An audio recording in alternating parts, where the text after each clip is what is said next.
It's about to get diplomatic. What's good, people? Welcome back to the channel. Today, we have got a recap of the Game Awards 2025. There were some games that were announced, and as you see in front of me, we have got Tomb Raider, Legacy of Atlantis, and Catalyst. So Legacy of Atlantis is the remake of the original back in the 90s, early 2000s, and Catalyst is the new. It's basically gonna take the new Tomb Raider into like a new story basically. So yeah, looking forward to this game. I really looking forward to this game. Tomb Raider. I think the series back in the 2010s was still really good. I actually liked those games as well. My favorite was Rise of the Tomb Raider. I'm sure that was for some people, some maybe to most even. I think Rise of the Tomb Raider was really good. The first Tomb Raider game was actually really good. I think Shadows is where it kind of like fell a bit short for me. It wasn't bad, but I just don't think it was as good as the first two. But needless to say, they did announce this pretty much about a couple weeks back, saying that Tomb Raider's in the works, a new game is in the works and stuff. But I wasn't too sure about the remake of the first original game. But yeah, as you can see, it's here. And Lara Croft, she's looking well. I think it's actually a combination of like the latest ones and then the older ones. So it kind of makes sense to just combine the faces and do that. And I'm gonna be so honest. It seems like the grifters are finally not complaining for once. There might be some grifters who might complain and stuff, but man, it's just like, it is what it is. We all know what we're here. All real gamers know whenever it's a Tomb Raider game, we're there for the story, we're there for the gameplay. Yes, it's all well and I'm not saying we don't want attractive characters in games and stuff, but let's just focus on why we play video games. You know what I'm saying? That stuff is kind of like a bonus, isn't it? But not needless to say, I'm looking forward to this. I really am. It's kind of expected because, like I said, we knew about this a couple of weeks prior. So now we kind of get to go into it and realize, okay, this is going to be something that's cool. It's something that we're going to see like a whole new world with this remake and the new game that's for Catalyst. So now we get to relive being Tomb Raider again. And we haven't had a Tomb Raider since, I think it was 2018, 2019 since Shadows came out. Shadows of the Tomb Raider. So I think it kind of makes sense to kind of just bring it back now in the light. And yeah, man. So, hey, 2026 is looking only up, but we've got more games. We've got very exciting news, and I'm gonna explain that towards the end. That stuff is gonna be towards the end, and you'll see why. So finally, it seems like Capcom has been listening to the people that have been wanting a MegaMan game, and they delivered with this trailer. When I saw this, I was kind of confused. I was like, what does this look like? What could this be? And then, of course, when the trailer actually revealed itself, I was like, Mega Man? Finally, another Mega Man game. I know there was 11 that was back in 2018. So it has been, it's been a good 7 years. And then even before that, 10 came out back in, 2010. So I think my last Mega Man game for me, guys, was 10. And then even before that was Command Mission on the GameCube. So yeah, man, I'm looking forward to this. I've been wanting a Mega Man game for years. I love this series. I loved playing them back in the day growing up, playing it on the Game Boy Advance. This is just, it is a dream come true. It's going to be a dream come true for the next part. That's what I'm saying. But Mega Man is looking good. You know what happens when it comes to Mega Man. I'm glad they stuck with the original 2D style. It would have been cool to see like an open world kind of Mega Man, because I do think they can do it, especially the way with how things are being done. But I love that. I haven't played a retro 2D style of game like this in a while. So Mega Man, looking forward to it. Can't wait to see how it's gonna unfold and see more gameplay and see what story's gonna be like. We have to wait 2027, but it's all good though. I don't mind waiting for this. Now, just when you're thinking the night couldn't really get any nuttier, we have a release date for Batman, Lego Batman to be precise, Legacy of the Dark Knight. And I think this is going to be really fun. It's a new twist on it. It's not exactly the Arkham style game that we all want and anticipated for, but it's Lego Batman, and it feels like it looks like it's gonna be like an Arkham game, but for Lego. And I'm thinking like, how would that, and I always thought, how would this work?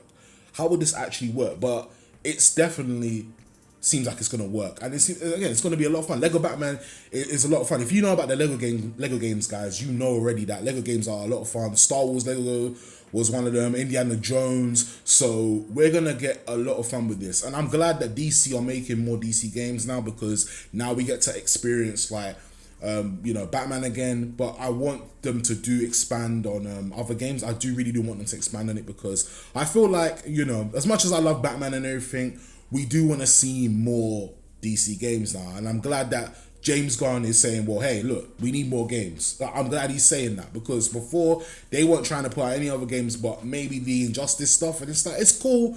We all like it. I'm not saying I don't like Injustice, but we want to see different characters. And I think, starting off with the Caped Crusader, the Dark Knight, kind of makes sense, man. It makes sense just to start off with Lego Batman, and then we'll see what happens there going forward. But this game's looking really good. 2026 release as well. Cannot wait for this one.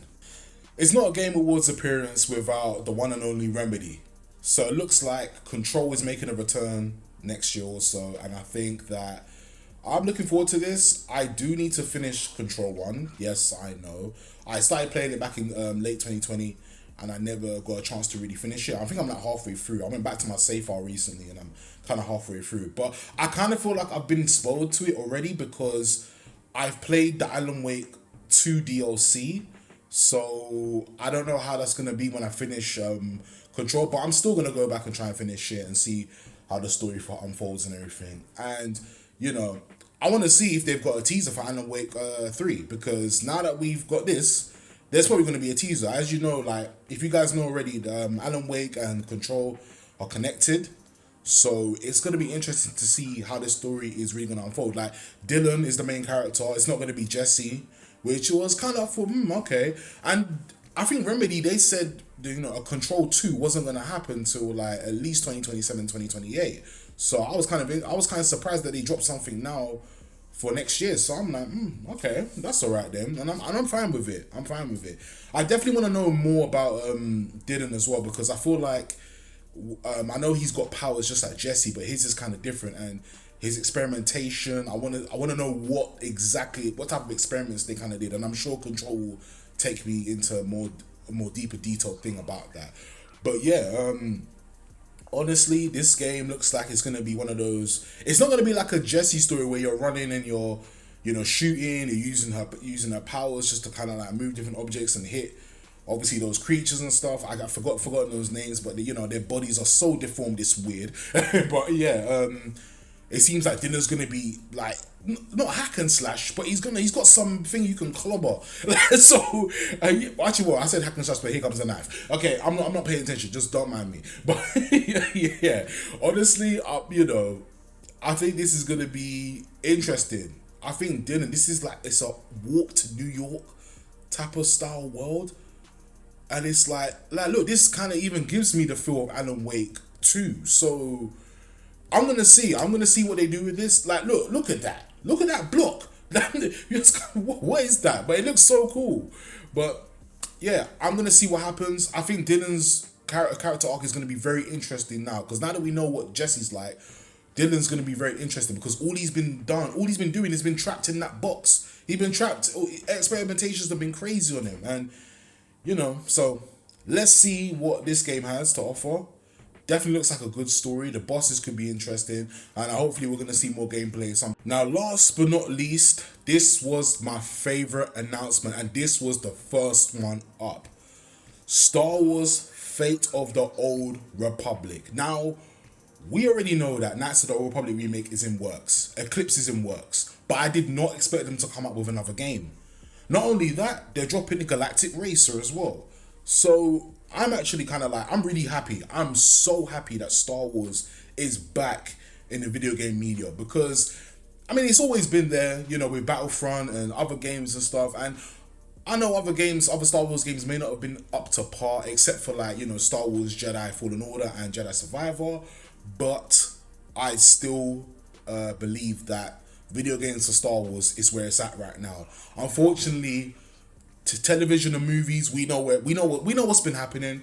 I know what's been happening. I'm not like I'm sorry. I'm not trying to be like one of those crazy fans on the internet and stuff. But I've always expressed how like the sequels, how some of the Disney stuff or a lot of the Disney stuff just there's no passion, there's no heart, there's nothing creative about it. But when it comes to the video games, there's so much you could do. And it seems like the video games are going back to the old Republic. Why is it the video games could go back to the old Republic, but then you have Disney who don't want to touch it at all? I don't understand that, you know. And also, this is the same guy who made the Mass Effect games and the original Knights of the Old Republic, who's doing the Fate of the Old Republic. So I'm looking forward to that like crazy. That is going to be real good. If you guys haven't played Mass Effect, hey, listen, Mass Effect is something special. You know, if you played Mass Effect, you know what I'm talking about. No, wasn't so much open world, but linear. It still had great combat, storytelling. So we're gonna be really experiencing something good. And Galactic Racer, this was unexpected because I'm thinking, okay, so now we've got this, we've got Sonic Racing, Mario Kart World. I think this is gonna be my version of Mario Kart now. So because you know, like I loved pod racing growing up. Episode 1 pod racer was a classic. Episode 2 was good as well, but pod racing episode 1 was so good. You know, I'm sorry. Like I know it's Galactic Racer, but still, this to me just feels like pod racing. Like pod racing is just like amazingly good. If you guys have not played the original on the N64 or the older games, I'm telling you, it will be worth your time to re-download that and get it because it is so good. But to see like a new look on it, a new spin, I'm just happy with that. I'm happy, and I don't want to go too much into detail with Star Wars because I want to make a separate video on that. I want to talk about everything and how I'm going to break it down, and what I feel is going to happen or going to happen, or just more so like, you know, what I want really and truly. But I'm looking forward to these two games in particular because, like I said, Star Wars media is, you know, when it comes to the movies and television, it's not been there, and I've said that, and I felt that, and I've tried not to get too much into it because I know some people go way too far, but I've expressed my opinions about it, and I'm glad people are taking the video games seriously and they're putting passion into it. So yeah, so when it comes to Fates of the Old Republic, I do think that what we're expecting here is just a good storytelling from the Old Republic era, and I think it would be cool if we could see like, you know, Revan, Malagus, you know, I would say cameos from different Jedi and Sith that we know well enough, right?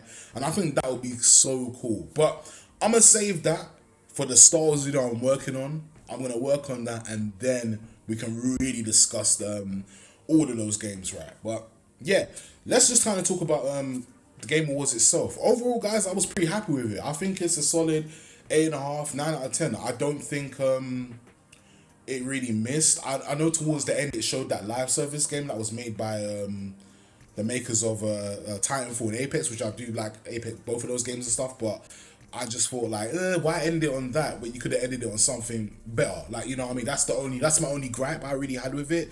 Expedition 33 cleared it. Claire Obscure just cleared it. Like nomination after nomination, they kept on winning awards. They won Game of the Year, game direction. Oh man, it was ridiculous, but it was well deserved. And to a lot of people that might feel it's rigged, I will say this: when an independent company comes in and does something like this, what do you expect?